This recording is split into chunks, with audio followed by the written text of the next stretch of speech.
Now, Wanyang ni Miss Agago team wani ma Wanyano posters ti wao chao be Nyang dano yang media activities ti wata wana nunku me chala bela where itete wa kikomi ngamo be team me kikwena poyo After Matek Brian McTono, Katel K. Labuya, Northcom Film. Junior Yum Titual, Merata Kedwin and Martin, Nia Lamar Isabella, Madame Ene Bella Baby. At the resident Magago. Lorada, Iwajuka Kare, Berka Winyone, Miss Agago T. Anatakian organizers, Miss Agago, and Marani in a first edition. Imwarani ene watamni oloto Agago beno bet en kita district mo kanati atimonani yan kay winyon me a miss padete miss kidgum te miss kwane face of blue so Agago kono pinga pegete mo dano pepe yes chiwa noni machalo dul po bulu ma wan ben wati Agago kan por twal ni ken activity mo ken ma wan bete mone obet en miss Agago ni bene so miss Agago tie imwarani e do me apa we reo enen de Pierre Rio. Well, Pelo Nanwa, ma pet gingeo, eneni bobero, the first Miss Agago, Manayang, Piotime, Manuti, it will be breaking record. So, what walk for Bori now, Ian Ngomami Wako expecting, as in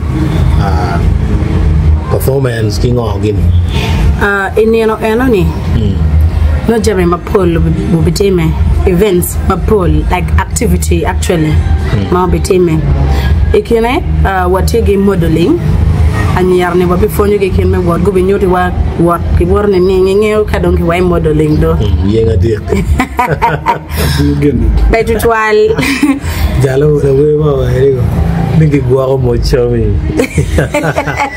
kada de rasto yeah anyara go be nyoti wa ket mano bene cham type cham magen ge mar machala chuli ngechi ite kwar tinining ben may rom terna terte me nyora to twale wa merni lutini wa mekar eneni generation ni bunge bene te kwar be manyo de te kwar ti priority iken activity magabetemo manyo no miel te kwar ti kene waruk te kwaro ti bene kene kar ni ko don ki la wa ken me ko ne ko yang no ki roa ene ka don ko don ti ko ni fashion wing ene ne ya ni ke be duwa wa ni te kwaro kit ma yam ngo actually temo ki jeme ma megi kere jeme ma polo be bedo ka teme entertainment be bedo tigi barlo we mo ken mete kwar bene we mete kwar ma wan wati ket gi tutwale bene wa miri wa ket en me Agago ni utiti gite kene kona nga gite kene brother Q gite kene mani ni lotia na Agago mano wa mete wa promoting gen bene in one way or the other and inero wa bene tiene inge chucho jema pol bene beteme jema pol beteme misene petene dong gite yer la leng no be bere la leng ka donc yer no beteme jema ma pol temo beteme wati gineno nyomira Agago ben ma leng keep Agago clean project obichaka chucho kinge keep Agago green pero yat ki ngaake pian balelo be duong badwa kan so wa mire bene oloto miso doit vraiment kene no da guru chunya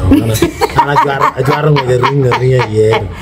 inena so wa mene oloto bene wa work Agago be green watigi gori mapol but wa en be wa mero yodi obetie so wa binena yo mama nene yeru betie manyo miss kubinene yat ke pero jame mapol tie mau be kadiga kana rombe wano titubuni a wan ba watigi program in a campaign makuman kuman lok meleo ke pi ke ngage mo mer rom community pi kono ma wan wati doctor ngiti ning wacher wa yubo a chukti ning gicher giti ning na wing project matie a line up a lok me miss pami de dano go nen tale lok me miss ni tale tempa lo tina nyer nyo tem me malaya nyo tem me ngo neno yo ni ti wi dan ma chona miss muno no ngata leng ngata leng ento ko eneni adam kiero ngat matiga dam maram lok mabe nyim dano maka wachwalo kamoni ram presenting Agago mabe well ilo matiklia donc gen machuli wa ni guri male mon won team my first edition and uchumi kom ngao nyo theme etini ni Agago district kay neno e research magetimo e nyual palotino chan no lo dina nyarte ka nyual chan nyo me chan palotino man nyolo tiana ube waka nyar wengi ye e noni percent and mentality way 25 to 29% kay neno mabe ci eno ni noti la mal mada manyute no red menyual chan palotina nyira ti la mal kidong nyome chan bene noti la mal an ke chere od yar be noni en lutina nyar ma ndongi ti anyual chan eno ni no fony mone tie maburo dong fony mone tie maburo dong onyo ti je mo kana matika kelo kore nyual chan eno ni bene manoti kene fony eket me loni sexual education ti kene cha mo kana be no la tena nyaka pon ki gang lo nyore mo kana be na tie cause of nyual chan pala tena nyaka ka wan be wangeyo ene mabe factors na pol matika leading into that so wanoni pierete theme wa kong me mwani we are not going to wanyane okweje mabe no wangene it's hard but we are here to fight. So theme what any fighting teenage pregnancy and early child marriage me mwani. So any theme wa wanene oloto wadwaro level ne ping pe obed kodi mani ma dong tie karne. Well now partners mogodong tie magubino kete chalo local government positive sign tiki board team approaching again go to approaching moon kedi local government wa team approaching again kidong dul mo kene ma pat ben one wa o board ge machalo NGOs dul ma pe jenge kom gamente itself me Agago so positive responses yeah positivity money ma wa ko karne ka oramo bene wa team follow up jomano ki ramo allocating something small menene oloto gi chung ki yop eneni no one watie agonya me jolo gem now kawaneno ken moy kan katie wangano kerni midon male mo wa ni qualification yerbetie misa gawo ni mono kere wa mege madon non BPM ye kiri qualification mo tie mageo qualification tie ene wacha ke mwaka chare ki ya pa ya boro gere pierre der pian jomo kene mwaka pierre der no fote campus be no po nyual qualification me nambario wa mero ni no kwano me chare ge ki la ja ngwem senior 4 me chere dong level mo kan me kwane piano wa merne oloto ekin wele ma wan wa be expecting again in no yopi come no timo kan man no penyo leba chole itiniang tino wa meti bullo ki wa ke le mo no ben pian en leba wela ni dong en leb ma wan wen wati ukere ma be to communicate tino wa merne oloto e level kwan enene no at least in ramon loko leb mo no kimo kane wan ben wa merne nge leba chole ki leb la pian wa nge ma cheli ya Agago district wati sub county mukene ma gilor leb la kene ti a room ki o mat definitely eneno kormo gi benati ye ti kada kwa kero ni leba chuli ki ken not lao ko no watenyo gi kwe kum gen wengi ti Agago district so what if fair enough ni wa miero ngat mangyo lebluo now manu lao ti ye actually benati ye kidong mukene ben wane ne pierre tek Uganda mere chikti ni omere ye kala ma ini mere berkere wa mo kate ma pol eno badwa ya chole wa mere wa maintaining kala wa mere original skin texture kai bleaching disqualified mnyure tajara no kagero no mister nyo bet no ta nya ta ta ona lakka dog ma ko kwado no dong pe dong wa biye la det be mata so kala yano ni pierre tek ki dong chone ti ale pierre reo geno wa kero chene yano ni pian wa be bero ki kar me lungo lutina nyar ma gen ko be pie me ken gene be bero ka chel an bero ki ka chel ni bo bi fonyo gi e jame ma pol wa doctor ben te mo be lungo gi me fonyo gi lokom health gi ngagi chino ena le pierre ne bi konyo vore ka mo piano wa bi go ko chale cha biara chen in the boot camp mano chami bena tiki kenyo jame weng itimo ki bor wa pe karo kamo tino chiana enone obi konyo wo activity mo kana man obi wori e bootcamp. Well, kan no mero sponsorship kono. No mero sponsoring. Kan no mero sponsoring. There are restrictions in your restriction mo to 12 pere. Piana ya chakena enini watira Jordan wenginyo chako jemete. Chako jemete makai wajani ko dare limiting gimonyo chi at the end of the day mu dare go kuri kama ineno we. Donyo gono ko jara wahno ordinary. Donyo ne ordinary go VPI VIP mean to say. Yeah. Donyo waker ni ordinary Aliba Beach. Pian anga na Aliba Beach anyone can afford. Walotini kwan magudu hini tijmugo mano matam meti mi no Aliba Beach. So Aliba Beach donyo VIP Alipiera Rio kidong table no kadigi jeme mo ye ale mi ario ala gwera jeme mabe jeme mara mano matima yom mabe so no be no be kata ke ya kera nya mo ye anyway gwakon ngarumo big shot mo tie ma invited guests nyonga kerete planning mo we inviting Dan Mapol Lutela Mapol like where watch ni Lutela when me agago district regardless of level tell animate here but are inviting waki LC1 kabero mo ken gen guno kartaj benefur wati amete ke poko kartaj no me luoni ni la tela mo ken matigi care maramo o ni eno ni iti agonya medonyo bien ben ke family ni pian petit mo dok metim char mani obeberote ni eno ni pere eno yo madit ma chokolo tieno wakilo dirweng nenwe chi walu Dan wing invited guest mamegwa ti honorable minister Beatrice Akori madong en beno wargao PA mamege beno confirming our presence on that day Lutela mo ken mati guesting ngarabe tie MPs mamegwa ni wengiti e table mamalo mabene kare ni wan we mini ke kare me mot yan no bol ku beno tie but this one is not political wakero pian mo mini wanyut bene war money I doctor la pangat money real organizes real yes CJ bene majalo Dan ma det ye rodi ma pat magiti ya Gago district bene giti since it's going to be cultural wa mero rodi ma pol go betie we no kamenem no wano ba la kiremo Guri amaro lo. Guri kamu berieni no mero wajgimo. Enana me correcting the young generation ko berma wan no watike gene pian wati me fonyo bulu ikir me ko me karni warom ko ne ding. Now ena go yeni dan be ki ba chich price makibilayo tie yengo la loyo nyu lo loyo gwae ka biberu ma karachel yup any me misi tie categories angwen ma be crowning ma gibi roho la lokana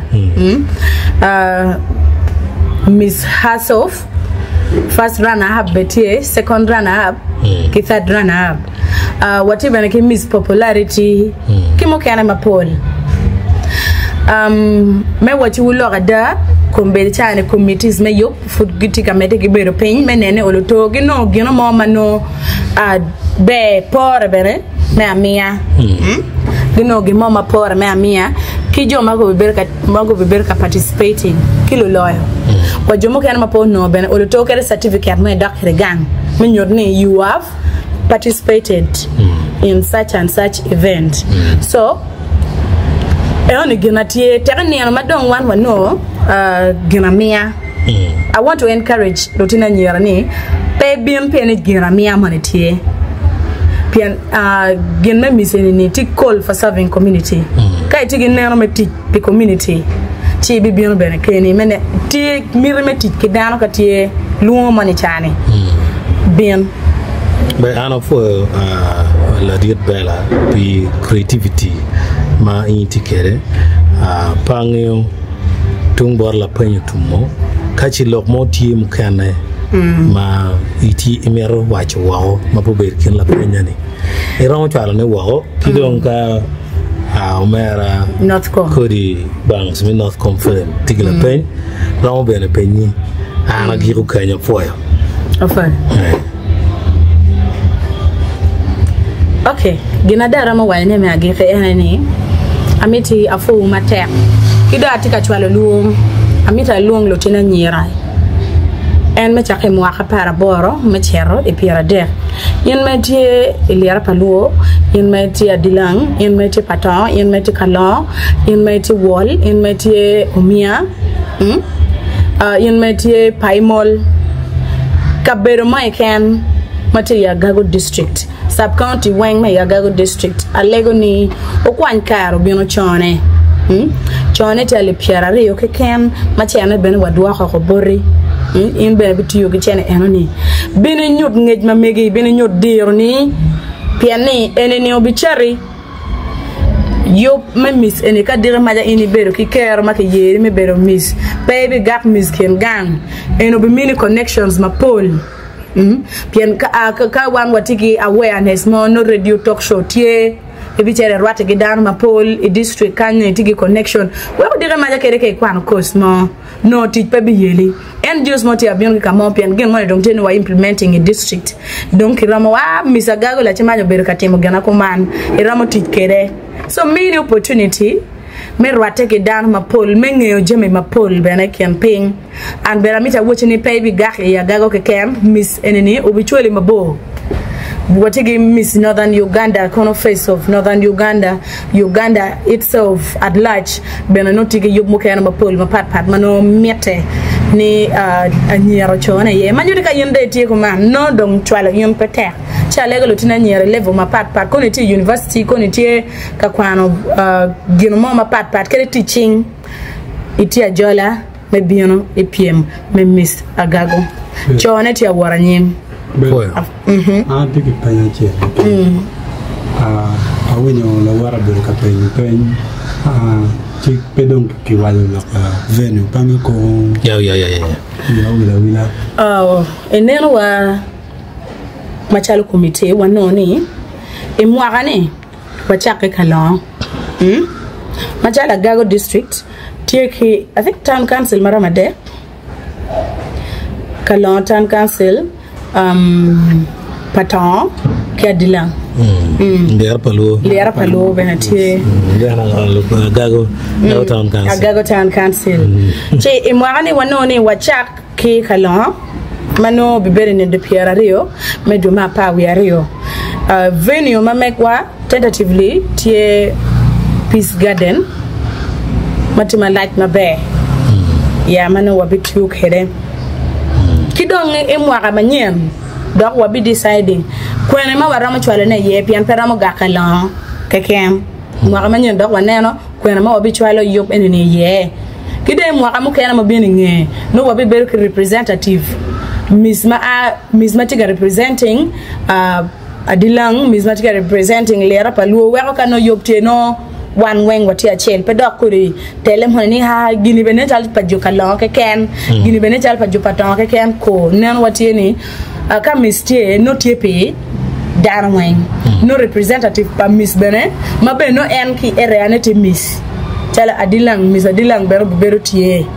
Miss Paton berotie Miss Liara Paluo berotie e ken sub counties in wing mena yen wa makano yob motie e Adilang no Miss Mati Adilang will be handling everything we have no wing or bit fair mena ye kidna wa yubo kere for jala chani me bieno exclusive news man Konko man I wish you all the best wandong wabi donyo kunu and waneno kama was supporting however small it will be. Thank you.